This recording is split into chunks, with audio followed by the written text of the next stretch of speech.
This is your source for genre news, album reviews, and commentary on all things heavy. The Metal Pod. Here are your hosts, Brendan Flum and George Fong. Hello to all of our loyal listeners, and welcome to the first Metal Pod episode of 2021. We're back and better than ever. We're back on video, which is obviously fantastic for you to see both of our lovely faces, both Brendan and I. Ugly. Our putrid faces are back, and for your viewing pleasure.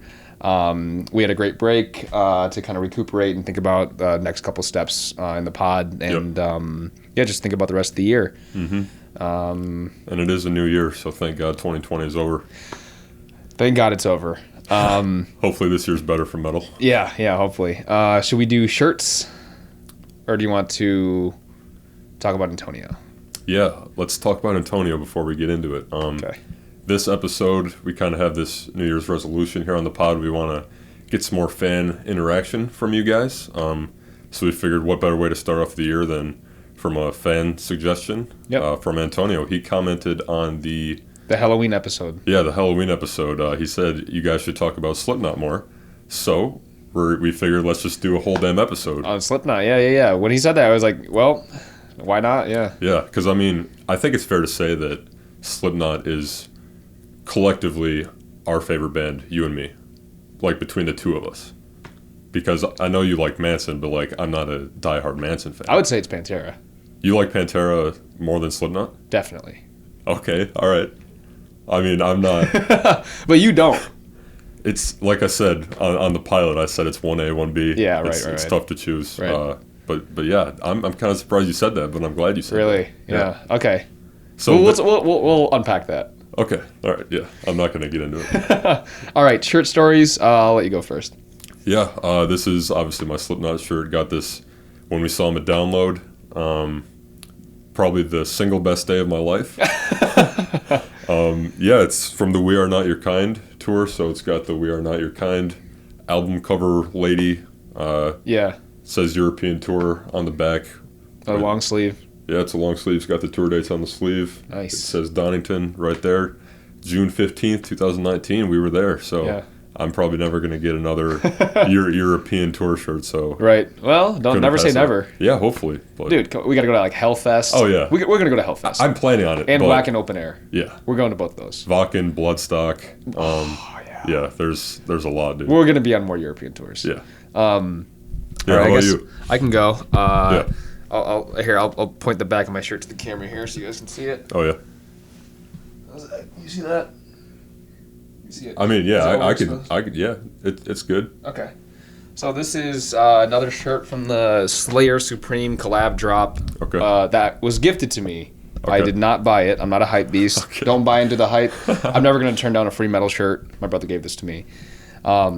And it's just, the collaboration between Slayer and Supreme, the clothing brand. And it on the back of the shirt, it has a pair of forearms that have Slayer carved into them. Right.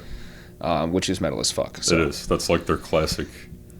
It's such a classic image, you know? Yeah. Because people do that. Right. Just like bloody imagery. And they get like tattoos of that. But yeah, bloody imagery that's Slayer. Slayer's thing. Like dismember body parts and all that type of stuff. So that's mine for this week.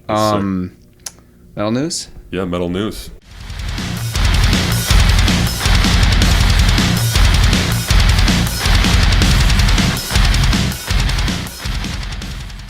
What you got for me? Yeah, so like we said, this is going to be a whole Slipknot episode. We're gonna try to keep the metal news short and just focus on Slipknot. Yeah.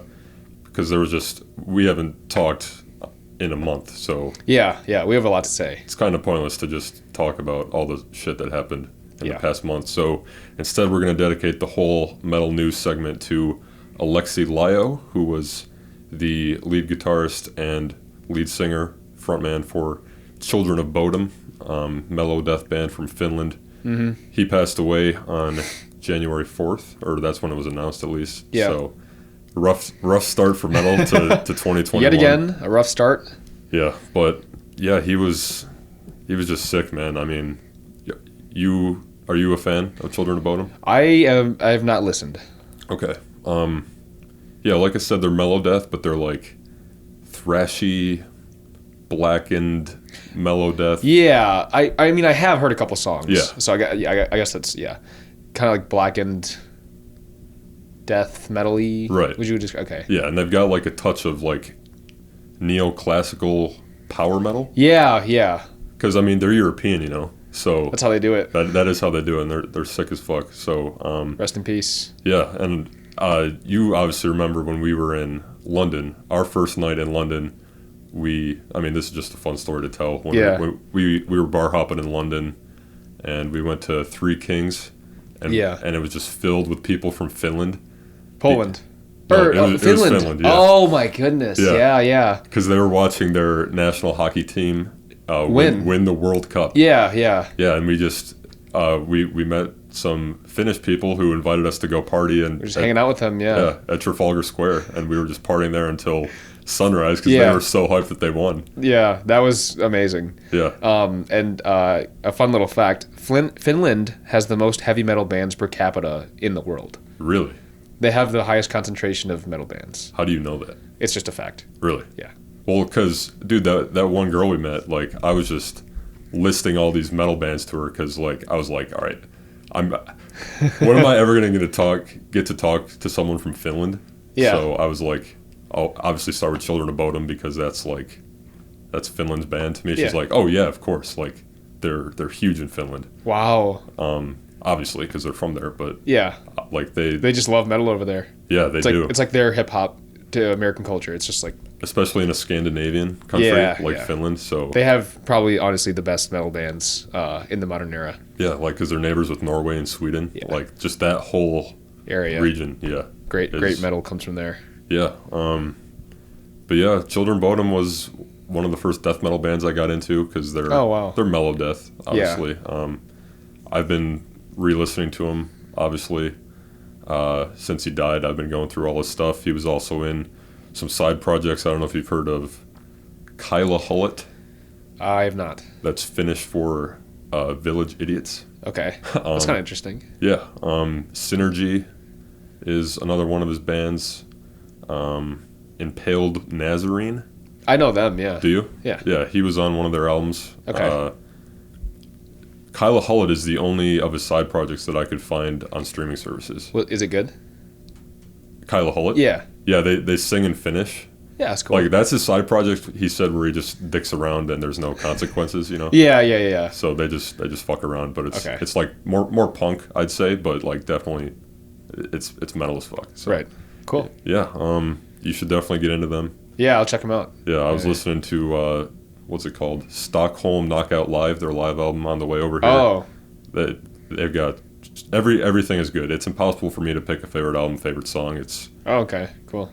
If I know you and I think I know you pretty well, you're gonna like them. So. Okay, I'll check them out. Yeah, absolutely. Yeah, rest in peace, Alexi. All right. You want to start it off? I guess. Where to start with Slipknot? Yeah, I don't even know how to even start this conversation. They are sick as fuck. That's the best way we can start it, I guess. Sure. Yeah, they're a 9-piece new metal band from Des Moines, Iowa. Yep. The Midwest. Represent. Yeah, representing the Midwest. Probably the most famous band. No, not the most famous band from the Midwest, but most famous band from Iowa for sure. Yeah, definitely Iowa. Yeah. That's just unheard of. Yeah, and I mean, unheard of. We got Iowa right here. This is going to be my pick of the week. Can they see? Yeah, Iowa here, Slipknot here, the debut album. The debut album, yeah. Got Volume 3, All Hope Is Gone, 0.5, The Great Chapter, We Are Not Your Kind, and then that bad boy, that is some Slipknot whiskey. Brewed in Iowa. It's called Iowa No. 9. You and me have shared many drinks of that. Yeah. It's pretty fire. Pretty good. Pretty good stuff. Yeah, and I got some Metallica whiskey for Christmas, so we'll be sharing a libation from that as well. Absolutely. But yeah, Slipknot, like you said, they're a 9-piece band. Before we kind of go into their history, should probably introduce who Slipknot is, the members. Sure, I'll let you take that. Yeah, sure. Okay, how about this? Can you start from number 0? That's exactly what I was going to do. Go ahead. You read my mind. Yeah, so speaking of numbers, they when they first started, they were like, instead of going by our names, let's assign each member a number. From 0 to 8. From 0 to 8 because there's 9 members. Yeah. And so it's just for funsies. Yeah, and just to and it's the same reason they wore the masks in the first place, to separate themselves from the music and just have the fans focus on the image and music. Right. Kind of thing. I looked at this thing and Clown was saying how he's number 6, right? Clown is 6. Yeah. Sean Crahan, number 6. Yeah, Sean Crahan. Let me get it here real quick. Yeah, he said there's really no reason that they just wanted to number themselves. There's no special. Oh, okay. I just figured metaphorical thing. It's just kind of let's number ourselves and wear masks. Yeah. Type of deal. So starting at 0, Mr. Sid Wilson. It's pretty sweet. On turntables. Yeah. So I have a quote from him too. Oh yeah. And he goes, when he joined the band, he wanted to be 0 because the quote, "I am not a number. I am 0. I am filth." That's his reasoning for choosing 0. Okay. It's kind of cool. Yeah, absolutely. I mean, he's the resident DJ, so that's pretty dope. Right. He also he sang on a Slipknot song. Do you know which one that would be, sir? He sang. Not trying to get into trivia too early. This isn't my trivia question fine. for you, but it's just a fun little tidbit. Yeah. The Shape? No. Okay. Well, I'm sure he might do some backing vocals as well, but okay. I've never seen him do it live. But the only song where he is the sole singer on the song. Yeah, you know it. 515? Yeah. Okay, yeah, I got it, Yeah, so 515 is the intro to Iowa here. His grandpa died. Yeah. And they were like, he said, "I'm just going to lock myself in this recording studio and just let it all out." Yep. And that's the intro that's to that the product album. of that, yeah. Perfect start to that album because it's dark as fuck. Yeah, for sure. And that's why it's my favorite Slipknot album. But we'll get into that later. Anything else you got to say about Sid? Nope, let's move on. Yeah, number 1, Mr. Joey Jordison on drums. Not backbone of the band. Yeah, pretty much. Slipknot's a very percussive band. I'd say the percussion is, in my opinion, the best part, just because they have 3 percussionists. Right. And I mean, like you said, he's a backbone. He's the drummer. So. Yep. Yeah. Should we get into that, or should we wait? Because there's a lot we can dig in with Joey Jordison, Cory Taylor, Paul Gray. Let's just get it out now while we're on the subject of him. Just how he left the band. You're saying, is that? Yeah. Okay. So Joey Jordison was their. He actually wasn't their original drummer. Sean Crahan was their original drummer. Yep. And then he moved to percussion. Joey Jordison joined. Yep. He's one of the founding members. Mm-hmm. And yeah, he kind of defined. I would say he defined Slipknot's sound. Absolutely. They're basing their rhythms and their guitars off of the drums because the drums are so hectic. Yes. Very unique sounding drum kit. If you've ever seen it, it's fucking huge. It's a really big drum kit. But it's not too huge for him to handle, No, not at all. And that speaks to his talent because he is one of the best, probably my favorite modern drummer. Yeah. He's the drummer of the 21st century metal, And he's theatrical too. They'll have him on the platform and he's drumming upside down and he's drumming sideways. He has to get locked in the chair so he doesn't fall out. And So when I first saw it, it blew my mind. I was like, I didn't know that music could do this. Yeah. That musicians could do this. Yeah. And yeah, he got ejected. Choose your words carefully. Yeah. He got fired from the band. That's what. Who says it here? It's in dispute because he says that he would never quit, but Slipknot says that he quit. Which he definitely. So did. who knows?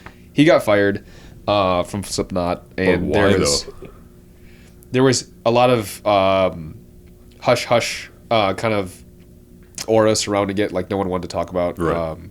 There was no official statements from Slipknot for a while. And then finally, when Slipknot said something, they said, yeah, he left for personal reasons. Mm-hmm. But in reality, he suffered from transverse myelitis, which is a neurological disease that costed him the ability to play the drums towards the end of his time with Slipknot. Wow, I never knew that. Really? No, yeah. I mean, I'm just going to, real quick, I did no research for this episode whatsoever. Okay, I did all the research then, because you're usually the one that does all the research. Right, I feel like. And that's what I'm saying. I know Slipknot probably better than any other band. So, like, I just figured I'm just going to try to do it by memory, see how I do. Yeah. And I think, I mean, you know Slipknot very well. Yeah. Also, obviously, so. But yeah, I did not know that. Yeah, so it's the disease that he has is a neurological disease that affects the spine. Mm-hmm. And yeah, it just affected his ability to play the drums. He's in, like, Sinsanum now. Like, he's in other bands since he left. Yeah. So I think that it's just he couldn't play the same drum patterns that he used to. So if you can't play the songs that you wrote, you can't really. Yeah, I mean, you can't tour. I guess that's fair. Yeah, he just didn't have the ability to play what he wrote in the past, and then they fired him. And obviously, I just can't believe that he would quit a band that he started. He loves Slipknot. I know he does. He said Slipknot's his life. I know. So, I know. I did hear all that. It would have taken an army to get him to quit Slipknot. So that's what communicates to me that he was probably fired. But at the same time, how can you, like, if he can't play those songs anymore, why would he stay in the band, you know? Well, it's like, think about what Def Leppard's drummer. When he lost his arm, he couldn't play what he used to, but he's not going to leave the band. He's going to just write new songs. I guess. Yeah. All right. Well, obviously he was replaced by Jay Weinberg, who is also a fantastic drummer. He's sick. He is the son of Max Weinberg, who is Bruce Springsteen and the E Street Band's drummer. Okay. So that's like rock royalty right there. So he's been around the block, and he grew up a huge Slipknot fan. So now he's like living his dream. Yeah. He's the new number one. Yeah. For the band. Like when they get new members, do they give them that number? Or I don't know. Do they? I mean, he has a different mask, obviously. Yeah. I think he's still number one. Yeah, for all intents and purposes. Right. Sure. Yeah. Joey Jordison is the original. Yeah. Sure. Untouchable. He's the GOAT. Yep. Paul Gray, number 2. Yep. Rest in peace. Yeah. He overdosed in 2010. Yep. Pretty much at the height of Slipknot's power, I would say. Like, that's when All Hope Is Gone went number 1, and that's when they were just like... Yeah. Undeniable. Superstars. You know? Yeah. So, he was sick. Pig mask. I guess we should have gone through the masks as well. Yeah. But like, when we could do that for the album cycles, too. Yeah. So... But either way. Yeah, so Paul Gray has the pig mask, and Joey Jordison has court jester painted face mask. Throw it on the screen here. And then Sid's got, like, the gas mask. Yeah. It's pretty cool. So Paul... their bassist, one of their founding members as well. Right. He overdosed on morphine and fentanyl, and also Xanax, which he had a history of abusing. Right. So they say it in the song "Skeptic." Yep. He was the best of us. Yeah. I mean that whole song "Skeptic" from the Gray Chapter. The Gray Chapter is named after him. Yeah. Like Gray, obviously. Yeah. And then "Skeptic" is how they felt. Yeah. "Skeptic" is a song. That is his song. Yeah. Like, that obviously didn't play on it, but it's for him. What I thought was interesting was morphine and fentanyl are downers. You would think that someone that's in a metal band would take like an upper kind of deal, like they would just... Or maybe he's just like going a million miles all the time with Slipknot, so he just wants to relax. So when he's... obviously he was suffering. I think all drug addiction is suffering. Right. It's an escape from reality. Mm-hmm. So yeah, it's just interesting to be like to think, he's in this really high energy, high intensity metal band. He's on tour. Yeah. He's headbanging, and then the escape from that is he needs to just totally disconnect from reality and just come down. Yeah. Yeah. Yeah. Rest in peace, Paul. He was a great bass player. He, like we said, Slipknot's very percussive, and he's just the rhythm to that percussion. Yeah. So.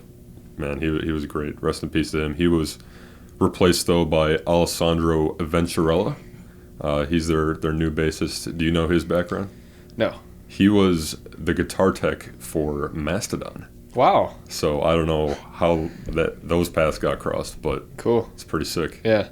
Yeah, he's cool. What mask does he have? It's like is it the metal one?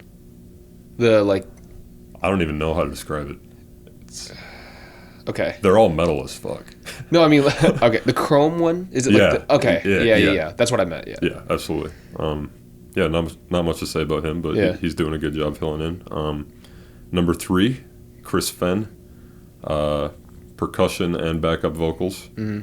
He is also no longer in the band for also mysterious reasons. Some type of lawsuit, money issues. Apparently, Slipknot wasn't giving him his share of the cut. Right. For sales. Every time I hear that, it's like, dude, you're the percussion player. I mean, don't get me wrong, I love him and he's sick, but like, he's the most useless part of the band. That's why you just shouldn't have 9 members.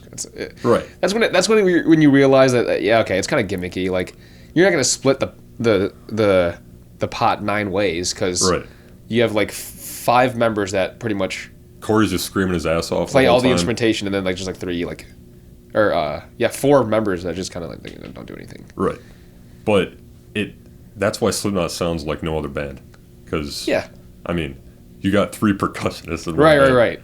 Yeah. But anyways, he left in 2019, right before this album came out. We Are Not Your Kind. I think he performed on and was in the music video for All Out Life. Okay. Which was a standalone comeback single. Yeah. Before We Are Not Your Kind came out. He was replaced by a guy named Tortilla Man. Yeah. Who was rumored to be Gilbert Gottfried, which was debunked. Right. What's his real name? It's like Michael Pfaffer. Yeah. But that's a fan theory, and Slipknot has not still confirmed his true identity. We have no idea who the fuck this guy is. Right. But based on the fan theory, his name is Michael Pfaffer, and he was in Dirty Little Rabbits, which is Clown's side project. Okay. So it kind of makes sense. It's probably Gilbert Gottfried. Yeah, could be. Gilbert Gottfried. All right, moving on. Number 4, Mr. Jim Root on one of 2 guitars. Nothing more needs to be said. He has got the what's his mask like? His mouth is open. Yeah. Which is cool because he's got that beard, you know. Yeah. No, his is pretty sweet. Yeah. He's also like a court jester kind of looking mask. He does have that look. Yeah. And he was also in Stone Sour with Cory, so that's pretty cool. The riffs that he wrote on their first album, their debut, are immortalized. They're fire. He's a fantastic guitarist. But on Slipknot's debut, he actually played on only 2 songs. Yeah, only 2 songs. What's the other guy? Donnie Steele or Josh Brainerd? One of them. Donnie Steele sounds right. I know Donnie Steele originally took over for Paul, like when they were touring, but he didn't play on the Gray Chapter. Okay. That's when V-Man came in. But Jim Root is one of the core pillars of Slipknot. Yeah, he brings the versatile guitars, and I feel like Mick is the heaviness. Yeah. But I mean, they both can do anything. Yep. They're sick. Agreed. Number 5. He's number 5, but his nickname is 133. Craig Jones. Yeah. He's the samples and keyboards. Yeah. And anytime you hear a keyboard or piano in a Slipknot song, like Duality is probably the best example. Yeah. Like that's him. Pinhead guy. Needles in his head. Yeah. I've never heard him talk. Me neither. I've heard every other member talk except Not for him. Not him, no. But I mean, he looks cool. Yeah, that's about it. Yeah. One of those other useless members. Pretty Not much. Useless, but you know what I mean. Pretty much useless. No, he's cool. But yeah, number 6, Mr. Sean Crahan, the clown, percussion and backup vocals. He's sick. He's like their art director. Yeah. Creative genius. Yeah, he directed All Out Life, Yep. the music video. Among a lot of their other videos. Yeah. Designs the album art. Yeah. All their, he probably designed the shirt for all I know. Yeah. He's also a founding member. Yep. Of Slipknot. Yep. And I remember when we went to download, there was that news that came out that his daughter died. Yeah. Right before. Literally a couple weeks before we saw him at download. So crazy, dude. Yeah. And then after their set at download, he I don't remember what he said specifically, but he came out to the middle of the stage and said something. I don't remember what he said either. I don't either. I think he was just thanking the fans for the support and all that kind of stuff because he was going through a rough time. Obviously, I mean, your daughter dies. Yeah, that's tough. That was so crazy. It happened so fast. It was like, whoa, his daughter just died. And then we saw him again after that. Right. I was like, damn, are they? He couldn't even he just had to stay on tour. Yeah. You can't quit. Well, I thought they were going to cancel at least a show or two, but they didn't. Right. Yeah. So well, I mean, you're probably contractually obligated to. Yeah. So you literally just can't quit the tour unless you absolutely have to, or you're going to get fined or some shit like that. With the label. Yeah. I don't know how it works, but yeah. This is just a little side tangent, but I think my favorite Slipknot press relations moment came from Clown. Have you seen the video of, I think it was Jimmy Kimmel or Jimmy Fallon, one of those late night talk shows, and they have those man on the street reporters. Okay. And they go out, and it was at the Grammys, and it was when Slipknot got nominated for whatever it was for All Hope Is Gone, because Paul's in the video as well. Okay. And the reporter says to Clown, I don't remember what he said to piss off Clown, but he was just being an idiot. Okay. And I think he said something like, do you guys have a song about me? Or something? Okay. And Clown's like, no. And then the guy's like, if you were to write a song about me, what would it be called? And then Clown goes, Jackass. And then the guy's like, how would that go? Clown says, you're a jackass. And that's it. Oh wow. But he was upset. Yeah, it was funny. I'm not doing it justice, but yeah. Anyways, Clown he's the man. Yeah, he's cool. Number 7, Mick Thompson, other guitarist. Last founding member, original member. Or no. Clown is the OG. And Paul. And Paul and Joey, I think, were that's the three. Yeah. Yeah, so Mick Thompson. Yeah. He has a sweet mask. He's a serial killer. Hannibal Lecter looking. Yeah, Hannibal Lecter looking mask. Yeah. He has long black hair. He's pretty big. Yeah. He has hate on 4 frets on his guitar, which is hard as hell. It is. Filthy guitar tone, which I've mentioned before on the pod. Yes. Anything else? Have you seen the TV show Metalocalypse? Yeah. You know Nathan Explosion, their singer? Yes. That looks like Mick to me. Yeah. No. Yeah. Yeah. It's long black hair. Yeah. They are spitting images of each other if he just put a mask on. Yeah. Yeah. I think his mask is the most, when people think of Slipknot, that's the mask they think of. Agreed. Yeah. Or Clown, obviously, because he's the clown. But Mick's is the same. It never changes. You look at the cover of the debut album, it's the same as. I mean, I'm sure there's minor adjustments because they do change it a little bit each time, but his is the most consistent. Though. Yeah, yeah, for sure. Yeah, but yeah, Mick is dope. And last, but certainly not least, number 8, Mr. Cory motherfucking Taylor. Probably one of the best metal vocalists of all. Just an amazing vocalist. Yes, he can do harsh and clean. He's got the harshest harsh and the cleanest clean. He can write lyrics. Yep, great songwriter. Just an all-around great musician. He can sing you to sleep. He can make you have a nightmare. Yeah. He's perfect. That's a very good way to put it. Yeah. I remember the first time I saw Slipknot at Pine Knob with, it was my dad and one of my buddies from elementary school or whatever. Okay. My buddy's dad was because it was on the All Hope Is Gone tour cycle, so Cycle Social was the song that was being played everywhere. And my buddy's dad is Cory Taylor the same guy who's doing does he do all the vocals on Cycle Social? Because it's harsh and then the chorus is just so melodic. Yeah, right. And I was like, yeah. He's sick, man. Yeah, you can turn it on and off. Yeah. So easily. A lot of control. Yeah. Should we talk about his background and stuff? Yeah, you can go for it. Okay. I know you like Stone Sour more than I do. Yeah. So Cory Taylor is from Iowa. Des Moines, yep. He's 5'6", but he has the attitude of someone that's 6'8". Yep. He's only 5'6". I know. He's this tall. What's the name of that Stone Sour song? 50-50, 130? 30-30, 150. Yeah. He's not that big. Right. But he's the great big mouth. Yeah. I am the great big mouth. What is that from? That's on Eeyore, I think, or Get This. It's on. It's on one of those. It's either Eeyore or Get This from the first album. Yeah. So he's like not like a really physically overbearing person. Like his voice though is like intimidation. Yep.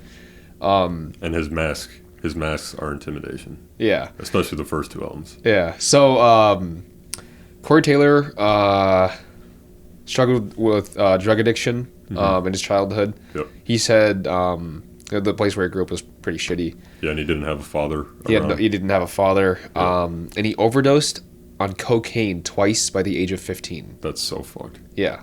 Yeah. And then when he was 18, he admitted for the first time that he was sexually abused at the age of 10. And had attempted suicide when he was 18. Jesus. Yeah. So this is, I mean, I just pulled this from Wikipedia, but just some background on him. And then he met his father for the first time when he was 30. Wow. His father was probably trying to be a dick and like, oh, now that you're famous, I can be in your life kind of thing. Probably. I mean, I don't know the story. I'm not so sorry if that's inaccurate. But yeah, like just some of these little quick facts about him. You can see where the aggression and the angst and the just all the emotion from his music comes from. It comes from his childhood, which was fucked up. Yeah, and when we know the background like that, it makes the music understandable because it's like, oh, like so this is real. Yeah. Now. Like he is, like in Scissors, like how he's just he's playing out his pain. Yeah.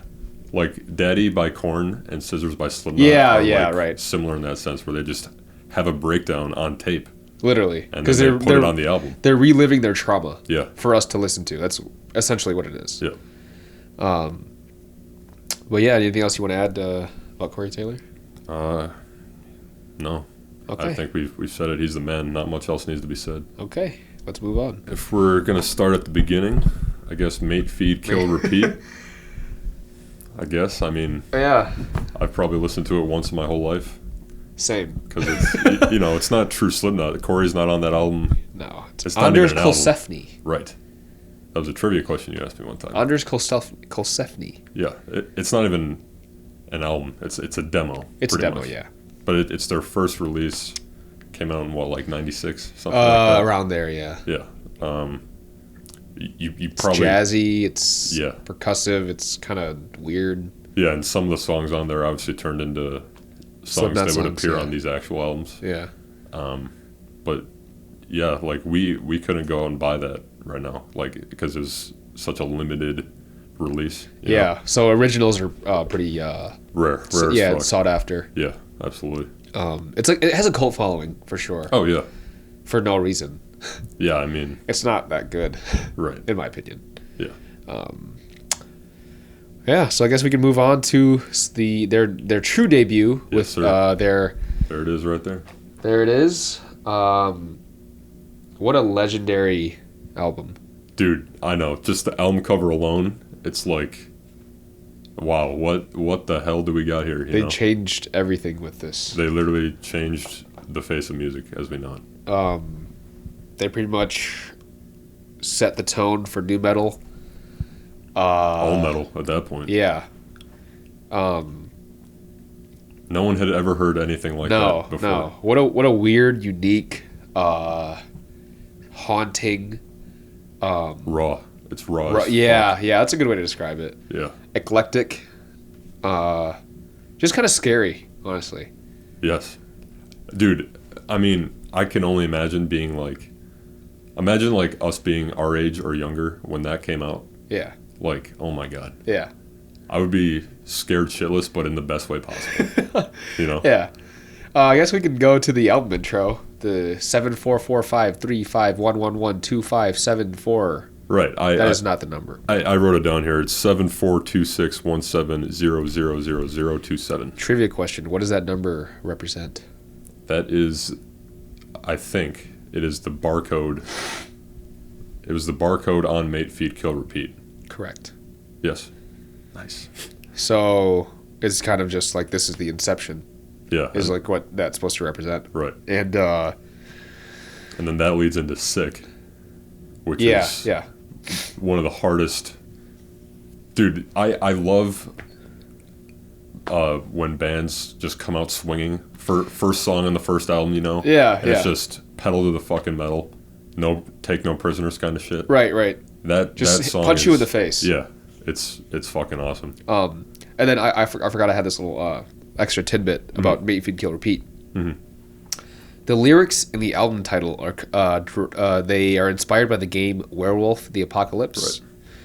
And Kolsefny, Slipknot's original singer said about Slipknot as a whole is the attraction was being able to play a different person. Right. And that's the essence of Slipknot and why they wear the masks. Right. So, yes. That's about it. That is perfect. So to take it back to Slipknot's debut, they had like a bunch of issues with the release. Mm-hmm. Certain songs are on it. The 10th anniversary edition, some songs are back on it, some are not. Yeah, let's see what we got here. Yeah, so I know Purity had some legal... Yeah, there's a lawsuit. Yeah. And the intro, Frail Limb Nursery... Does not appear on here. Does not appear on the album. Or any streaming services. No. Yeah. And it's replaced with Me Inside. Which is probably better, but... And then on the 10th anniversary edition, Purity is on it, but not Frail Limb Nursery. Right. And get this was an original, which is a classic now, you know. Get this. And then, there's a bunch of just different versions of songs, a bunch of demos that turn into other songs kind of stuff. And that's when Cory had the dreadlocks. Yeah. On the mask, which is your favorite kind of look. I think Iowa era Cory is my favorite mask. Which is similar to the original one. Yeah. It's just he has dreadlocks. Right. He's got dreadlocks in both, but the Iowa one is like more professionally made. Right. That's another thing. Like when you look at this album cover, all those masks were homemade. Yeah. Yeah. Which is pretty sweet. That's so dope. I think it is too. They made them themselves.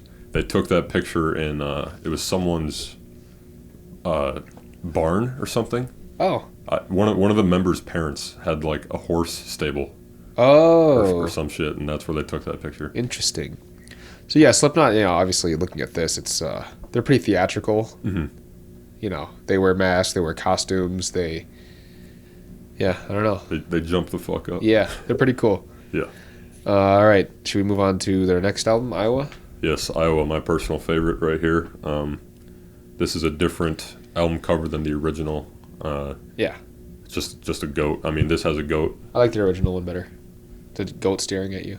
Yeah, it's creepy. It is. That shit. It's unsettling. And I mean, this one's creepy too because it's a dead goat. Yeah. But yeah, the goat's kind of their mascot. Yeah. For some reason, they just like goats. Because they're the greatest of all time. Sure. I mean, they're from Iowa. I guess there's goats running around. I mean, I think Iowa, part of the reason it's my favorite, it's probably the most satanic of their albums, and a goat is kind of like a sacrificial animal. Yeah. So I guess that's part of it too. Yeah, makes sense. Yeah. For that. Iowa. The lyrics got darker and the songs got heavier. Yep. I think, as Joey put it, it's like, just in comparison to the debut, he said about Iowa something like, twice as heavy, or double the technicality, twice as heavy, I think is how he put it. Because it's, like I said, the first one's very raw. Iowa's more, they're tighter, I feel like. Yeah, for sure. Yeah. And I mean, that's the first album where Jim was like played on every song. Right. Also. So, yeah, that's why, I don't know. I mean. No Cory Taylor rapping though. Yeah, I think that's part of why I like it better too. Really? Yeah, I mean, I love dude, we're going to get into the showdown later, but this is like Sophie's Choice for me. These are like my two favorite albums of all time, probably. Right. So, I don't know. Iowa... They sound honestly pretty different. Yeah. Relatively speaking. Relatively speaking, yeah. Cory doesn't rap at all on Iowa. Screams more. He screams more, it's heavier, but also Slipknot is their first album is kind of dirtier. It's dirtier for sure. Yeah. But this is pretty filthier. I don't know. It's tough. Slipknot is their debut album is a pile of filth. Yeah, dude, it is tough. It's so tough. We'll get into that. Yeah. Volume 3. Yeah, I was gonna say just about Iowa to close off and transition into Volume 3. Go ahead. Iowa is the last time, in my opinion, they were truly Slipknot. You know what I mean? Sure. Because Volume 3, right here, it's their most experimental. Yeah. I mean, you just made a face, and I think that face means that it's your least favorite Slipknot album. Ooh, you gotta wait till the ranked for that verdict, sir. What do you mean? I ranked them all 1 to 6. Oh yeah, okay. So Volume 3, Cory Taylor has said he tried a new scream on it, which you can hear. And I don't like it. It's not great. I mean, I do, but you know. Yeah, it's very experimental. Their drums sound weird on it to me. Yep. And the guitars sound kind of weird. Yeah, I was gonna say Circle is all acoustic. I like Circle. I do too, but I'm just saying it's never happened on any Slipknot album up to that point. Right. So I'm saying, like, after Slipknot in Iowa, imagine listening to Volume 3 and then being like, what the hell is this? Yeah, it's like when Metallica did Fade to Black on Ride the Lightning. All the thrash heads were like, what is this? I love Fade to Black though. Yeah, no, it's not bad. Yeah. Yeah, I mean, it's definitely my least favorite Slipknot album. Vermilion Part 2 is good. Yeah, I like the Vermilion. Danger Keep Away is good. Yeah. Experimental. See, that's the thing. It's my least favorite Slipknot album, but it's still one of my all-time favorite albums. Okay. You know what I mean? Yeah. Like, The Blister Exists is good. Duality. Opium of the People. The Nameless, dude. Yeah, it's good too. That song there's some good songs. There are some good songs, but as the album as a whole, best work. At the same time, it made them like radio friendly, you know, like Duality and Before I Forget are still huge songs. Yeah. So it kind of took them to the next level. They had some hits. Yeah, absolutely. Two big hits for sure. What you just mentioned. Well, see, that's another reason I like Iowa, because there's not really like a radio hit, you know, like Heretic Anthem, I guess. Not even then. You won't hear it on the radio. Right. I think Left Behind is the only music video they made for Iowa. Yeah. Because I mean, you got the first album, like Wait and Bleed. That's like a radio classic. Yeah. Obviously, yeah. Iowa, like we said, just goes so much heavier and darker. And then Volume 3 is their lightest album. You know. So. Yeah. And the reason it's my least favorite, it's the least headbangable. In my opinion. I would agree. So, but like I said, still a great album. Yeah. They don't have a bad album. No. All right. Should we move on? All Hope Is Gone. Pretty good. I feel like, okay, so Slipknot is super raw. They tightened up a lot. Yep. Volume 3, they kind of came apart. All Hope Is Gone, they tightened up again. The production is very clean. Let me put it this way and see if you agree with me. Okay. I like the songwriting better on Volume 3 than All Hope Is Gone. Okay. But I like the execution of All Hope Is Gone more than Volume 3. Sure. If that makes sense. Yeah, and I think the All Hope Is Gone is definitely like their most mainstream. Yeah. Would you say? Most consumable? To like the general public? Psychosocial is like their number one viewed video on YouTube. Yeah, and that is the song that got me into Slipknot. So same. Yeah. Which is interesting to kind of think about. Right. But that's their first number one album. Yeah, so I guess it is their most mainstream. Iowa hit number 3, Volume 3 hit number 2 on the charts. Dude, think about that. Iowa at number 3 on the chart. That's fucked. Anyways. All Hope Is Gone went number 1, so yeah. Volume 3 took them to a different level, and then All Hope Is Gone broke through the fucking roof. Yeah, you know? Shot him to the sky. And that, I'll say, that iteration of Masks might be my favorite. Them in a cornfield. Yeah. So that album cover is so menacing. This album cover is pretty dope. I'll give them that. That might be my favorite album cover from them. That's tough. If you can see that. I think, dude, you like that better than the first album cover? Yeah. Just because it's cleaner. It's cleaner, but in that case, Volume 3 is cleaner than Iowa. Or never mind. Fuck whatever I just said. Anyways, this was taken on a professional camera, which I like. Like, that's 2000s as fuck. Slipknot 1 is 90s as fuck. I also like this album because there's the hieroglyphs, the rune on it. You know, like that when is cool. it's like transparent. Right. I just think it's really artistic. I just don't like... That is my least favorite Cory mask, by far. It's everyone's favorite, though.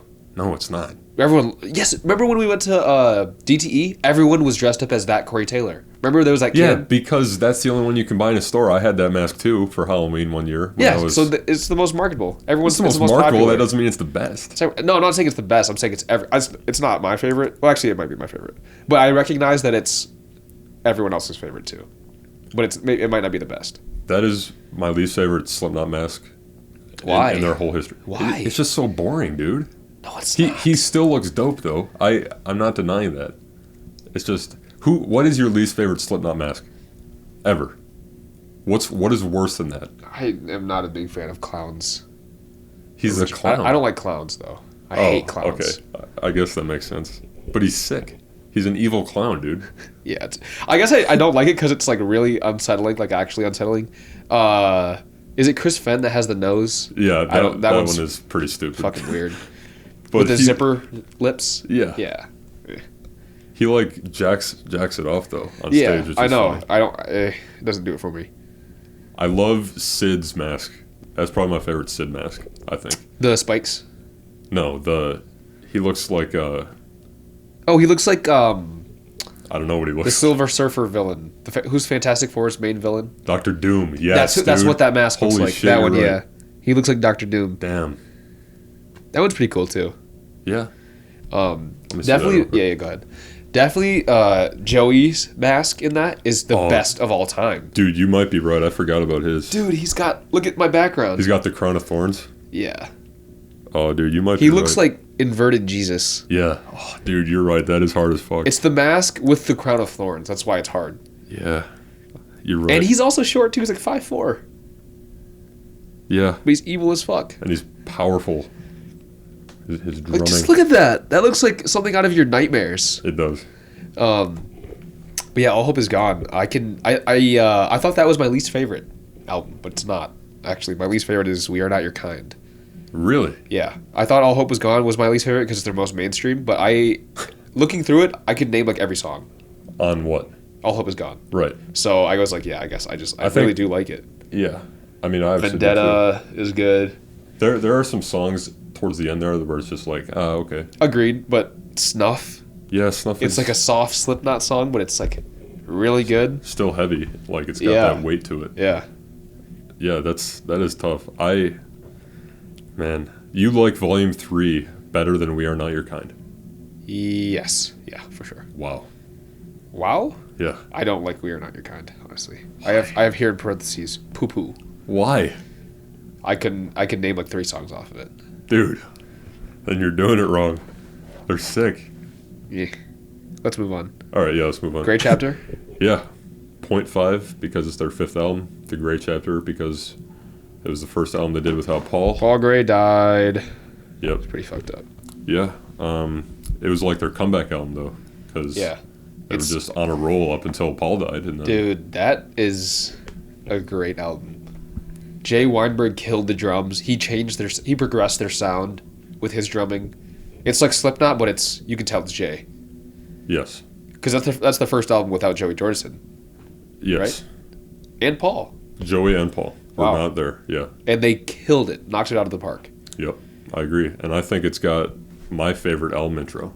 XIX. XIX, yeah. I just think it's so creepy, you know, like, and it's an actual song as an intro. Yeah. It's a real song, yeah. Yeah. It's good. Yeah, and then it just leads into Sarcastrophe, and the rest is history. You know? Right. It's just fire.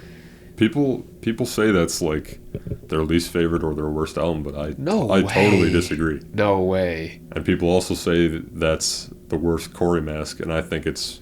What mask is that? Oh, is it the... Where he can like remove the top half? Yeah. No. I thought I didn't like it that much, but it's not bad to me, honestly. It's pretty good. I think it's dope. Yeah. And yeah, the album cover, I don't really know what the hell's the skeleton is. Yeah, it's fucking weird. Honestly, it's pretty weird. Yeah, but like, not good. I don't know if you know this, but I mean, you can look right here if you want, but you can see Paul very right underneath the skeleton girl's left leg, you can see a little face there. That's supposed to be Paul. Oh. Yeah, which is pretty neat. Yeah. That's just a tribute to him. The whole album is. Trash album cover, fantastic album. Yeah, it's not the best. Not the best album cover. All right, let's move to the elephant in the room. Why is "We Are Not Your Kind" the elephant in the room? Worst album intro. Yeah, Unsainted. Unsainted is. I don't want to hear that for the rest of my life. Just because it's the most new. Thanks a lot. Chicago Open Air. Thanks a lot, Chicago. Absolutely ruined that song. Didn't ruin it. Spiders. But, you don't even like that song. I said you hated it. You know. That's like one of my favorite ones on there. Spiders.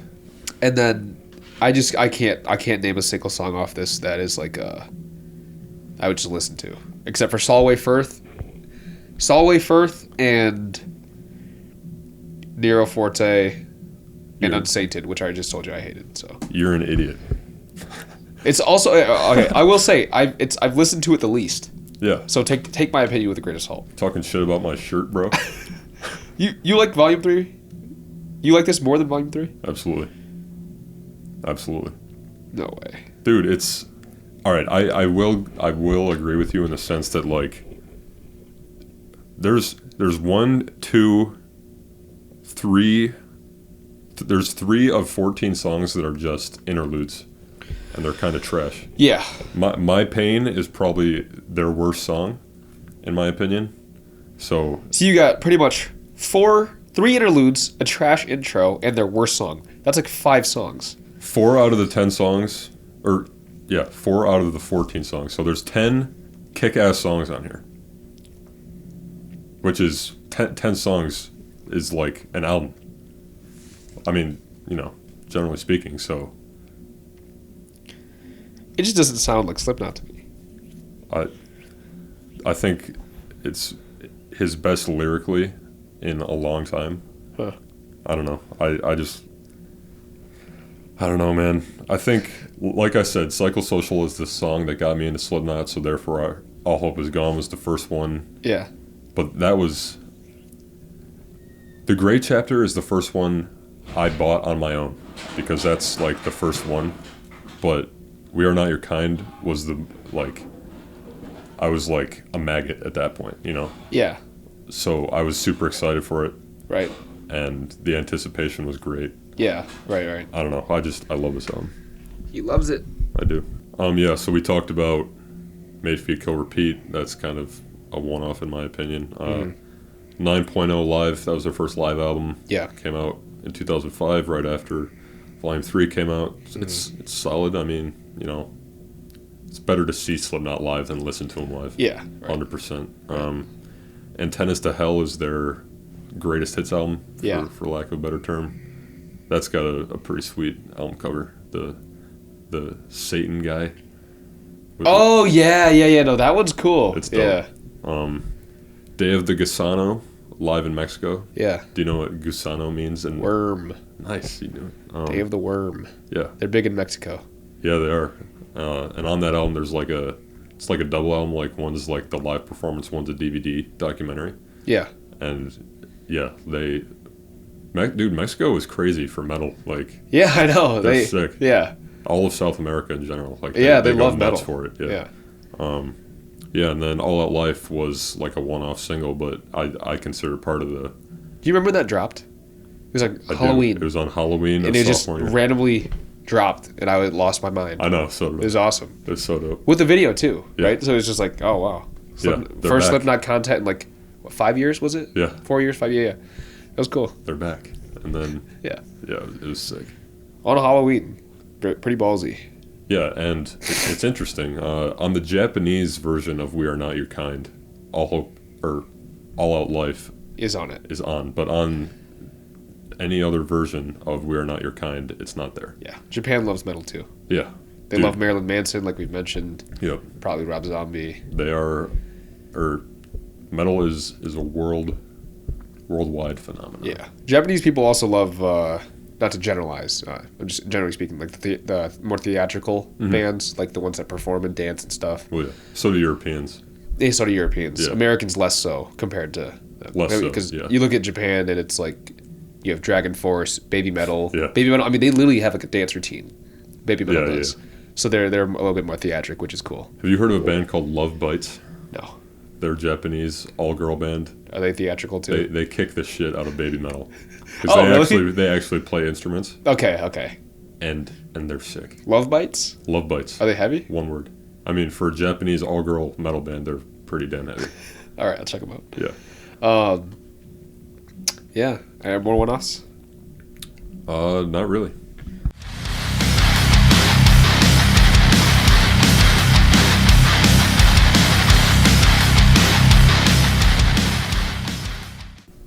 Top 5. Top 6. Slipknot albums ranked. Yeah, like we said, we typically don't like to rank things just because it's Too difficult. Stupid. It is stupid, yeah. But with a band like Slipknot that we know so well and grew up with and love, Yeah. I mean, with any band, I'm sure you have a general ranking in your head of how you like their albums, you know? Yeah.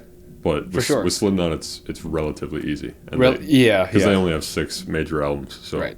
So my ranking goes from 1 to 6 is Slipknot, Iowa, Yep.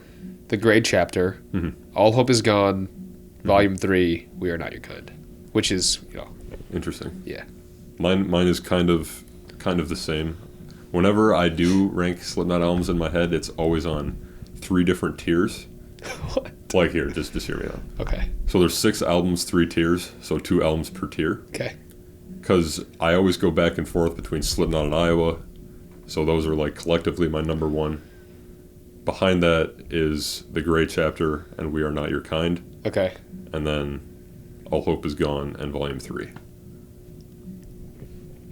Yeah, our rankings are pretty much the same except for... Pretty much. Yeah. I mean, I don't know. I don't know why you hate We Are Not Your Kind. I don't know that either, much, bro. but Maybe I should just listen to it again. Yeah. Yeah. All right. Shit. Should we do the throwdown or should we do the playlist? I guess the throwdown. Yeah, let's do a throwdown. Okay, so instead of pick of the week, we will be doing a throwdown. Basically, where me and Brendan argue, which is what we do for the show. Which is basically the premise of this show. Right, and it's instead of just doing pick of the week, we're gonna have each of our pick of the weeks in a showdown. Right. And then that is each of our pick of the weeks. Right. My pick of the week is Slipknot by Slipknot. What's yours? Mine is Iowa by Slipknot. Go ahead. Go first. Like I said, it's Sophie's choice because these are probably my 2 favorite metal albums of all time. The reason I give the edge to Iowa, like we've mentioned, it's darker, it's heavier, it's more technical. It's the first true Slipknot album because Jim isn't really on the first one. Yeah. It was the last time. Like I compare Iowa to like And Justice for All and Rust in Peace and Season in the Abyss, like the last true version of that band before they go into something else. Yeah, right. Before they experiment on the next album. Yeah. Like And Justice for All being the prime example because that's the last thrash metallic album. Yeah, right. This is the last new metal, for lack of a better term. Yeah. Yeah, it's just... Okay. You guys listen for yourselves. This one is just heavy as fuck. It is. It is heavy. Very very so heavy. is that, dude. It's So tough, man. I give Slipknot the edge, for one, because it's the true new metal album of the two. Of the two, that if is you had to true. choose one to be new metal, it'd be this one because Cory Taylor raps. But this And is more metal. It is. But you're a new metal guy. I am, but I'm a metal guy more than a new metal guy. So he doesn't even like new metal, folks. No, I love new metal, but... Anyways. This is the last time Cory Taylor ever rapped on a song. Yeah. And that's why I like Iowa better, because it has collectively more of my favorite Slipknot songs. That's fair. It's the first one that I got into all the way through. Oh, yeah. So it gets legacy points. That's fair. it's just so experimental. It's like nothing was like this before. This is the first and only of its kind. Yep. And it's not as tight as a concept as Iowa. It's just there's a lot of ideas coming in and out. Yeah. A lot of different sounds. But it works so well for what they were trying to do. Yeah. It's just gross, disgusting, sloppy, and that's the concept of it. It's not perfect. Right. That is fair. But dude, it's so tough. It is. I agree. Because oh my God. Iowa's good too. Yeah. Man. All right, let's just leave it at that. we love them both almost equally. Yeah. So. Yeah, I guess so. That was our throwdown. Yep. I also had Metal Hammer voted that the best debut album of the last 25 years was Slipknot. Metal Hammer did that? Yeah. That's Slipknot by Slipknot. It is probably the best. Oh, dude. Debut, that's right? Tough. Yeah. It's so tough, man. Yeah. Okay. Moving on, we're going to do our top 9 songs because obviously 9. Yes. Instead of doing a top 5, we're doing a top 9 because there's 9 members in Slipknot. Yeah. And us doing this, we're doing it in a kind of draft style. We're taking turns picking songs, and that will compose our weekly companion playlist, which you can find in the link below. Yep, the playlist of the 9 will be the name of this one. The way that we're going to kind of do this draft is we will start... I have my songs ranked, actually. So... But we might have overlaps. So if I say a song, and it's my turn, we're going to take turns. If it's my turn to choose a song, I'm going to go from bottom to top. And I say my song. If Brendan has it, he cannot say that song for his 9 songs. He has to pick a one-off wild card. Right. And you prepared your list. Yeah. I am going to do it... Off the top of your head. Just off the top of my head, because we got all the CDs here, and it's... I know Slipknot well enough to do it for one. I also probably could, too. No, yeah, I know. It's just... If I prepared it beforehand, I would have thought too hard about it. Right. So I'm just going to go with my gut feeling on most of these. So it's literally impossible for me to pick my all-time favorite Slipknot song. So I'm going to let you go first. Sure. My 9th favorite Slipknot song is Vendetta. No. Huh? Do your first. No, I'm going down bottom to top. No, I want to know what your favorite is. Fine. My favorite Slipknot song is Purity. Purity. Yeah. Okay. And do you know that? Is that on your list? It probably doesn't crack my top 9. Really? I obviously love it. Wow. I think that's their heaviest intro ever. Heaviest intro? Yeah. The opening guitar and drums. Probably their heaviest opener to any song. The first time it sounds like pure evil. The first time I heard Purity, I was like, nothing might not ever be heavier than this. Especially when you know the story behind it. The lyrical content is... Yeah, so it's about it's based on Purity a story. Night. Yeah, a story that Cory Taylor read about a girl named Adrienne Purity Knight. Yep. And she was apparently kidnapped and buried alive. Yep. And that's what the song is. That's the subject matter of the song. Yep. And it was later stated that the crime was false. It was on the internet. It was just it was a fiction. For fun. Yeah. It was just someone being fucked up on the internet. And Cory Taylor said, "Well, it doesn't matter if it's real or not. It affected us in a real way. When we read about the story, like it fucked us up." Yeah. So it basically the point that he's trying to make is that why sue me for? No, he's saying art is art. Like. Yeah. It doesn't but matter. I'm saying they got sued over this song. And they got sued over it, yeah. Which is crazy. So that's why it wasn't on the original Slipknot album. Right, like we said, yeah. Yeah, but so he's basically saying, we consume so much storytelling and art. It doesn't matter what's real and what's not. What matters is how it affects you and how you feel. Yeah. Which is cool. Mm-hmm. Also, it's heavy as fuck. Yes, it is. I will say, it might not crack my top 9, but the chorus is one of my favorite. Yeah. Slipknot choruses. And I have a kind of a personal attachment to it. Oh yeah. I have a story, but I don't know if I can talk about it on the radio. What's your favorite Slipknot song? I don't have one. Like I said, that's why I let you go first. Well, now you have to pick. I know. Well, like I said, the Purity chorus is sick. You all stare, but you'll never see. There's something inside me. Yeah. That hits different. Anyways, you pick something from the debut. That means I have to pick something from Iowa. Sure. Oh, my God. Just, will you write it down, too? So we can add it to the playlist? Yeah, absolutely. Or, yeah. Dude, this is so tough. What is my favorite song off of Iowa, man? Yeah, just pick your favorite off of Iowa, and we'll go from there. I mean, it's got to be People Equal Shit, right? I mean, it has to be. Yeah. Right? It's good. It's a good choice. It just... It has to be. I mean, people equal shit. That is one of their mottos, you know? Because they do. People really equal shit, man. Agreed. Oh, man. And it's the first song on the album. So, here we go again, motherfucker. Dude, I've ruined that song for myself because I've listened to it so much. But I just know that it's like... It still breaks my neck every time now, you know? Yeah. Damn. Yeah. My number 2, I have here, My Plague. That's a good one. Another Iowa. Yeah. Yep. Go ahead. It's catchy as fuck. Yeah. So you went Iowa. Might have to... So yeah, go Slipknot. Yeah. Your favorite song off Slipknot. Favorite song off of Slipknot. Jesus Christ. Dude. It's so tough. It's literally...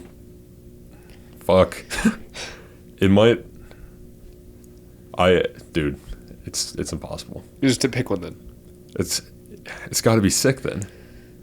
I just like the album intros because they go ape shit. You know? Yeah. And it's right after. Sick is a pretty good choice, honestly. It might be my favorite breakdown. Also, when they're just screaming sick over and over again. Yeah, that's pretty hard. And dude, just imagine never hearing Slipknot before, and that's the first song you hear listening to the first album. Yeah. It's like, Jesus Christ. Right, man. right. My number 3 here is Eyeless. Yeah, dude. Which is my second favorite Slipknot song. Or song off of Slipknot. Right. My second favorite song off of this is probably Eyeless. Yeah, that's fair. That was a close second for me, too. That might be my favorite lyrical Slipknot song. Yeah, it's good shit. Yeah. Oh, dude, right. It's so hard. That's your pick. Can't see California without Marlon Brando's eyes. Yeah, it's just so like it's weird, kind of like just like creepy. Yeah. All right, I'm gonna pull out a curveball here, I think, and go with something off the Gray Chapter. Okay. It's always back and forth between Custer and the negative one. I think it's got to be the negative one because Be Prepared for Hell is an interlude that leads into the negative one, and it's very seamless. And I think the negative one is the most headbangable Slipknot song. Pretty good. Yeah. It hurts my neck more so than any other of their songs after I'm done with it. You know. Yeah. It's just. Yeah. I don't know what the word is. That was on my list, but I took it off for a deep cut. But like that's like probably one of my favorite songs off that, if not my favorite. Yeah. I got here the Heretic Anthem. Absolutely. After Eyeless. If you're 555, then I'm 666. Yeah, that's the motto. It's so fucking sick. What do you got? Well, you keep going off the same 2 albums, so. Well, I'm just picking my favorite songs. I know. Which are off my favorite 2 albums. I'm trying to diversify the playlist here. That's what I tried to do at first, but I was like, fuck it, I'm just gonna do my favorite songs. Yeah, it's got to be We Are Not Your Kind next. I'm doing it by ranking on my favorite albums too. Fine. Just like I said, I didn't plan this before, so I'm just going with my gut. Brennan's stressed out. I am. If not for Chicago Open Air, I think Unsainted is such a great song. I'm never listening to that song again. But it's such a good song. It is good. I just can't listen to it.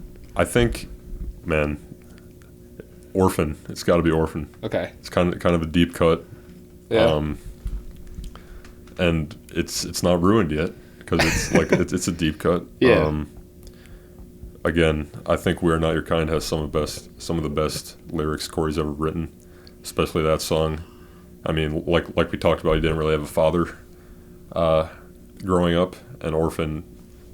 I mean, the opening line is that the opening line to Orphan kind of sums up the whole "We Are Not Your Kind" album for me, and that's why I think it's my favorite on that album. The opening line is, "I wept when I realized there were no more demons left to conquer. I wept when I realized there were no more demons left to conquer." Wow. Like, that's so hard. Yeah. That's pretty crazy. Yeah. I think Iowa is their most my favorite lyrically. Yeah. He just says so much. No, I'm saying my favorite lyrically since the first two albums. Okay. Yeah. Okay. Like, because you can't beat the first two albums. Right. Regardless. So. Right. Okay. Good choice. My next one is kind of a deep cut, I guess. Okay. From Slipknot. Okay. Diluted. Dude, yes, that is my favorite deep cut. What the hell did I? Yeah, that song actually got me through like some hard times. Absolutely. So I just love it. All right, your turn. Gonna have to go with "All Hope Is Gone" next, probably. And I think my favorite might be a deep track on here. I mean, I know it's tough. "Psychosocial's" a song that got me into them. But, dude, this is so hard. Yeah. It's so this fucking is fun. hard. It is fun. It might have to be "This Cold Black." Really? Just because I love the opening scream. "Welcome home!" And they just tear it up. Interesting choice. And like you said about Unsainted, I've heard "Psychosocial" so many times. Yeah. But it's great. Dude, it's tough, man. So tough. All right, go for it. I have number 6, Clown's number, "The Shape." That is my favorite deep Iowa cut. deep cut. Yeah. So good shit. I actually have a lot of deep cuts on here, honestly. Yeah.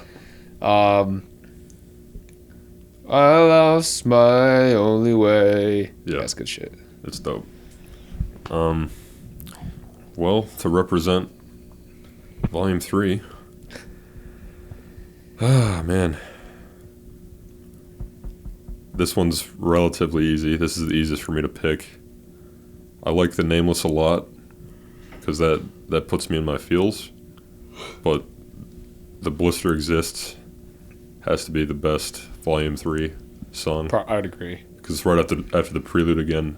I don't know what it is. Every time there's a song after a prelude, that tends to be a pretty kick-ass song. Yeah. And it's a fire song live as well. So yeah, The Blister Exists from Volume 3. Nice. My next one is Skeptic. Paul Gray. Yeah. My number 7. Yeah, it's good shit, man. I mean, it was either a toss-up between that, the negative one. I've listened to Custer too much. Yeah. Or If Rain Is What You Want. Which is a slower song. But it's cool. I like that one. And it builds up. Yeah. It's good. So what number are we on right now? We're on 7. That was 7? That was my 7, now it's your 7. So I've got every album. I've done... So now you can go back and do some deep cuts, I guess. I don't know, whatever. Whew. That's really... What about what's your favorite song from Mate, Feed, Kill, Repeat? I couldn't tell you. Oh, I know what I'll do. What? All Out Life. A one-off. Oh, yeah, I guess so, yeah. Yeah, Okay. I'll just do that. Make it easy. That's a really good song. It is. It's dope. It's like a throwback. It's like a modern throwback. Yeah. Because he has that little middle part where he's doing like an anthem, basically. Right. Which Slipknot does sometimes. Like a spoken word thing. Yeah, which Cory Taylor did on Volume 3, obviously. And Custer. Yeah, right. Yeah. So Kind of cool. Yeah. Yeah, that was just a one-off single. It was them reintroducing themselves to the world. Yeah. Sweet video. Yep. It's just great song. Yeah. Yep. So my number 8 is from All Hope Is Gone, and it is Snuff. I know you like Snuff a lot. It's like my favorite song from that. Okay, that's fair. There have been many an ex-girlfriend that had broken up with me or I'd broken up with, and Snuff was on the playlist. That's fair. Have you seen the music video? It's about a breakup, so. Maybe like once or twice. Yeah. That is a good breakup song. It just hit the lyrics just hit too close to home for me to not pick it. My heart is just too dark to care. It's a black hole. Yeah. Yeah, obviously, it's like their second slow song. Mm-hmm. Slow love song. Right. Vermilion Part 2, in my mind, Vermilion Part 2 than Snuff. And it kind of kicks in at the end. It does. And I love the samples on that song. Yeah, yeah. It's probably my favorite sample song, I'd say. It's a love song. Right. A Slipknot love song, and it's really beautiful and heartbreaking. Absolutely. Yeah. All right, go ahead.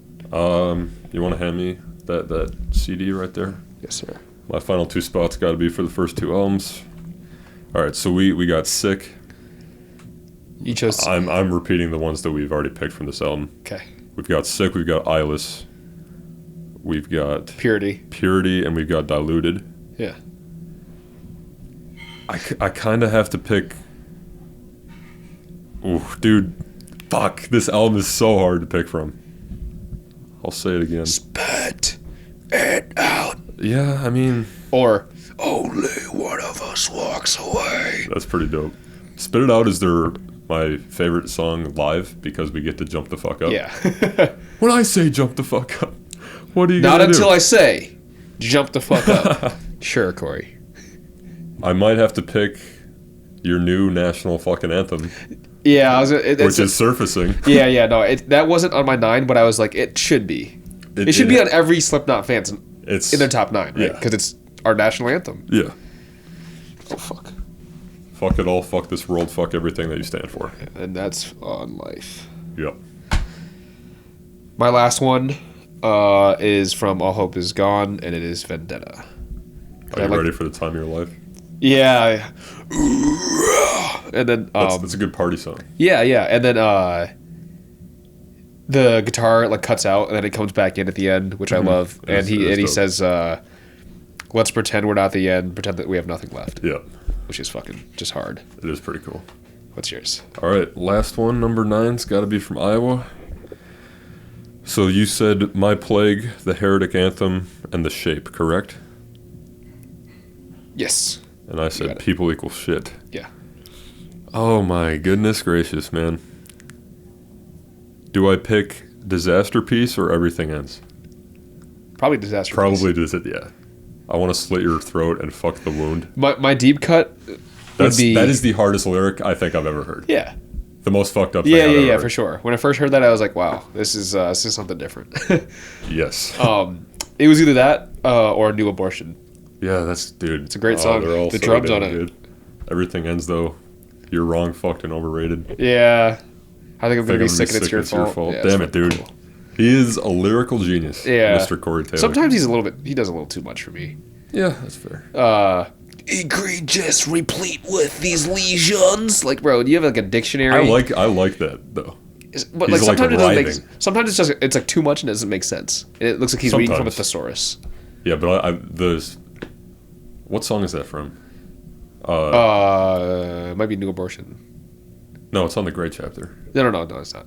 The one the Lesions one? Oh, actually, you might be right. It might be the Great Chapter.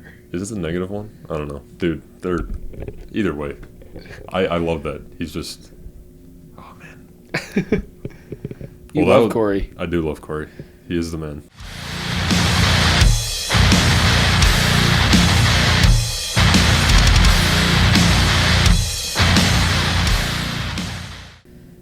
My trivia question for you.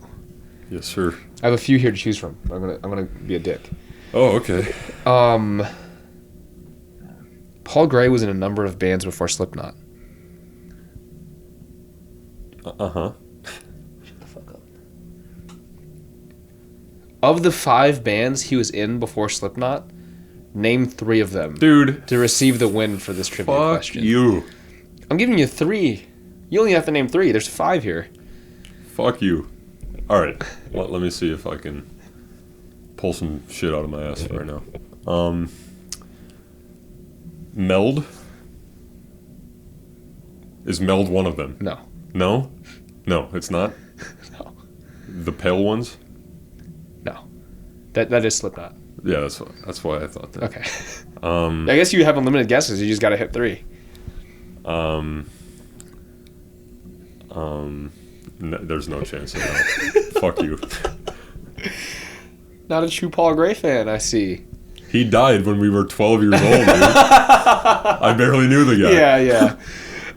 Okay, so we got Anal Blast. Anal Blast. Vex with 2 X's. Body Pit. These are like all Iowa bands. I knew you knew Body Pit. The Have-Nots. Yeah. The Have-Nots. Okay. You know them. Maybe. Inve Catharsis. There was no way. I might have gotten Body Pit, but there's no way I could have named. You could have got one. Yeah, I could have gotten one. That's about it. Anal Blast, maybe. You could have gotten Anal Blast. Yeah, Anal Blast. Yep. All right, go ahead. All right, this trivia question is inspired by one of my best friends from back home, Taylor McCarty. Big shout out to you, Taylor, man. I told him, I'll just say he is the starting punter at Wayne State University. Okay. And I told him this trivia question like when he committed to Wayne State because it's very interesting. Okay. You ready for this? Sure. Before joining Slipknot, which band member played football for Wayne State University? In Michigan? In Michigan. Holy Wayne fuck. State University, Detroit, Michigan. Before, repeat it. Before joining Slipknot, which band member played football for Wayne State University? Oh, fuck. Oh, that's a good question. You can thank Taylor for this good question because he called me recently. Wow. And told me about it because that's pretty hype actually. one of his buddies on the team he told that to one of his buddies on the team and he was like, "No, you're lying," and then he called me to prove it to the guy. Okay, I'm gonna say Jim Root because he's very athletic looking. Wrong. Fuck. Mick Thompson? No. Fuck. Corey? No. I knew it wasn't gonna be Corey. Yeah, it's not Corey. Let me think. One more Yeah, guess. just run through all the band members real quick. Sean? No. Okay, who is it? Chris Fenn? Chris Fuck Fenn. Chris Fenn. He was the kicker. You long-nosed fuck. That one's for you, Taylor, man. Got your Yeah, bro. Yeah. Okay, this Pretty is neat. an extra trivia question just for fun. Okay. What is the definition of the word Slipknot? A noose that can be, or a knot that can be, like, unpulled easily. Sure. It can be undone with one pull. Undone with one pull, yeah. Nice. Every time I think of Slipknot, though, I think of a noose. Same. So Because it sounds like that. yeah. All right. One hot. 1 hot minute. Yours is Slipknot related, and mine is not. So. Okay. So should I go first? Yep. Okay.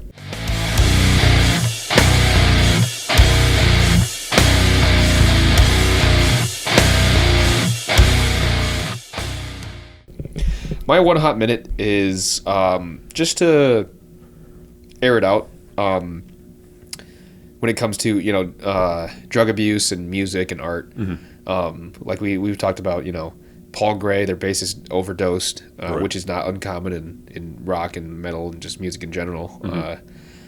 We can see that nowadays in hip hop, Yep. the glorification of drug abuse. Mm-hmm. And yeah, I mean, Cory Taylor almost overdosed on cocaine twice. And I just think it's, we don't have to skirt around these topics. We can talk about these things. Absolutely. There's nothing wrong with that. Paul died from it. Right, So, right. yeah, we should absolutely talk And we've about never held back on the show about talking about these things at all. it. Absolutely. Everything will be aired out. And the reason for that is, we're just spreading awareness about it. Yeah. Like I said earlier, drug addiction is basically just suffering. Yep. It's the need to escape from your own mind. Yep. And a lot of art comes from that kind of suffering. Some good art, but it's dark art It's dark and like this. So Yeah, exactly. And it's just just to spread awareness. Take care of yourselves. Expression helps with, I'm sure, with these guys to play out their pain and yeah. yeah. That's about it. Nice. Like yeah, like you said, we don't hold back on the show. We're not allowed to talk about anything. We're not afraid to talk about anything, I should say. Agreed. We're a metal podcast. We air it out. And kind of another touchy subject, but one that needs to be addressed. Okay. Another piece of metal news that we didn't talk about because we wanted to dedicate that to Alexi, obviously, but Right. John Schaefer, who is the lead singer for a band called Iced Earth. They're a relatively big metal band. Yeah. Not a huge fan because they're power metal. So. Okay. But yeah, John Schaefer, he is their lead singer, and he was part of the pro-Trump riot on the Capitol. Yeah. And he was arrested and charged with, I think it was 6 federal counts. Wow. Yeah, he showed up there with like bear mace, so he was like looking to do some harm. Yeah. And my one hot minute, I guess, is just you and I have always said like metal's a very open and welcoming community. Anyone can listen to metal. Yep. But if you're a racist piece of shit like that guy is, there's no room for you here. Yeah. Like, we will push you out. Get the fuck out. Don't even. The community will swallow you whole. Yeah, and I mean, I've obviously addressed it before. Phil Anselmo has had his racist incidents. Questionable, but you don't see him storming the Capitol or any crazy shit like that. Yeah. Slayer talks about Nazis. That doesn't mean they're Nazis. Right. I mean, just because metal is a very white person music for the most part. Agreed. For the most part. I mean, like I said, anyone. Look at any band. It's probably gonna be like 5 white guys. Right.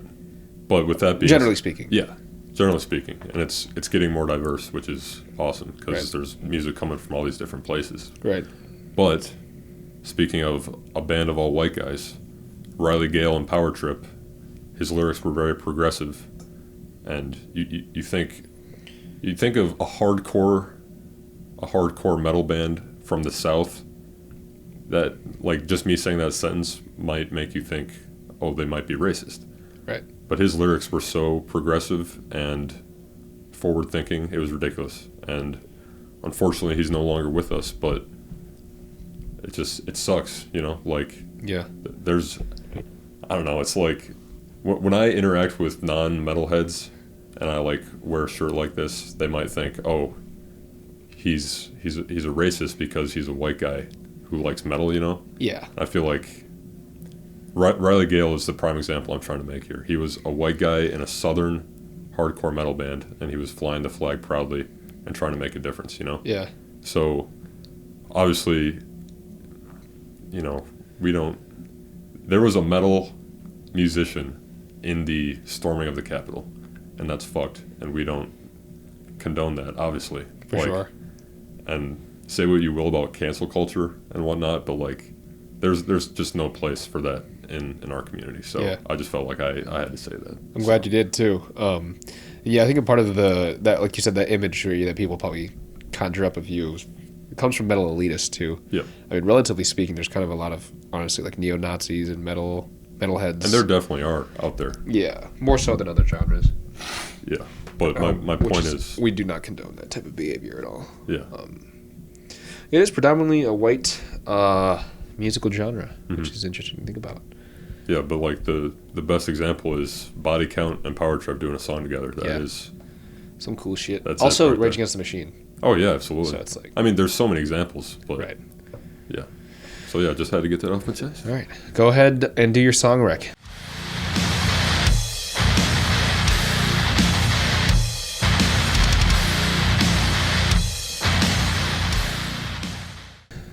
Yeah, got some exciting news here on the Metal Pod, but before we get into that, we are starting a relatively new segment here, and that is Book Club on the Metal Pod. We're going to pick one book per month, just, you know. To be featured. Yeah, one of my New Year's resolutions is I want to read more, because it's fun. I forgot how fun it was. When you find the right book. Right. And yeah, I'm reading this pretty metal as fuck book right now. It's Blacktooth Grin, which is a biography about the GOAT, Dimebag Darrell. It was released after he died. Yeah. So obviously it's not an autobiography. I wish it was, but yeah, either way, that's our book of the month, and we'll have a new one next month, obviously. So check it out. Yes, sir. All right, song rec. Yeah, song rec. Anyways, we got some pretty exciting news here on the Metal Pod. Over Christmas break, we had an actual musician reach out to us. His name is Josh Gomez.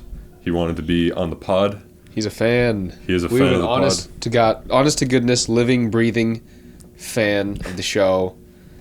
All the way from Miami, right? Somewhere in Florida. Somewhere in Florida, okay. I believe. Yeah, he's. We'll get into it more next week because I think he's going to be the guest on our show next week. He has a song out that he said we can talk about, which will be awesome. Yeah, and like I said, we're going to really. I want to read his whole message he sent us. Yeah, for next sure. week. Yeah. But just for time purposes, right now, the gist of it was. He wants to blend classic rock and modern metal. Yeah. So with that being said, our song rec for this week is following along the lines of that. So What is your song rec? My song rec is Hangar 18. Classic rock? And metal. Right. That song is metal as fuck, dude. Yeah, but it's old. So it sounds kind of... Yeah. I'd say it's like in between metal and classic rock. Mm-hmm. I also don't know much about classic rock. Yeah, that's fair.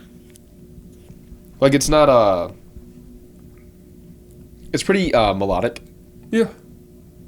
Yeah, and it's got one of those music videos where it was in the MTV rotation a good amount. Oh, yeah. 'Cause it's like a classic video, so that's fair, actually. Yeah, so I base my song rec on a combination of something that's metal and classic rock. Right. Yeah, I guess mine's kind of in the same thing. I think the most classic rock metal radio song of all time has got to be "Paranoid" by Black Sabbath. Okay. It's just it's an all-time classic song. Yeah. It's metal, but it can be played on the radio very easily. And Black Sabbath is like the classic rock metal band because they were the first ones to do it. So, right. Yeah. Nice. With that being said, yeah, dude, I'm excited for Josh to come on. Yeah, for sure. We're having Josh come on, and it'll be sick. It's refreshing having fans. I would do this for the rest of my life if I could even just have one fan. So, Josh, we do it for you. Yes, and with that being said, and Antonio as well. Thank you. Antonio, so much yes, thank you for suggesting this episode. All you other people listening right now, hit us up with ideas, suggestions, comments, concerns, questions, anything. Anything you want us to talk about. Yeah. We will argue about anything. We'll throw down about anything. Yeah. So yeah. Yeah, so we're actually gonna have a musician, a legitimate musician, on the show next week, Some hopefully. good shit. So he builds guitars, apparently. yeah, we'll get into it. We'll get into it. We Right. don't want to tease too hard here. Yeah. But yeah. In the meantime, continue listening to The Hours of Power, which is on Impact 89 FM every Thursday night from 10 p.m. to 2 a.m. There's going to be a weekly companion playlist for this episode, a bunch of Slipknot songs in the link in the description below.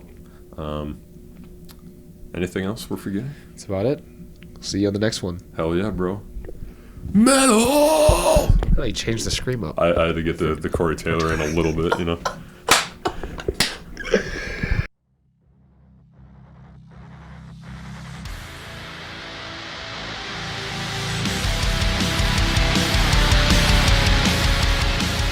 You've been listening to The Metal Pod, a production of Impact 89 FM. Our thanks to Impact's General Manager Jeremy Whiting, Station Manager Amber Kienutsky, and Programming Director McKenna Lowndes. Tune in next time for more updates on all things metal. The Metal Pod!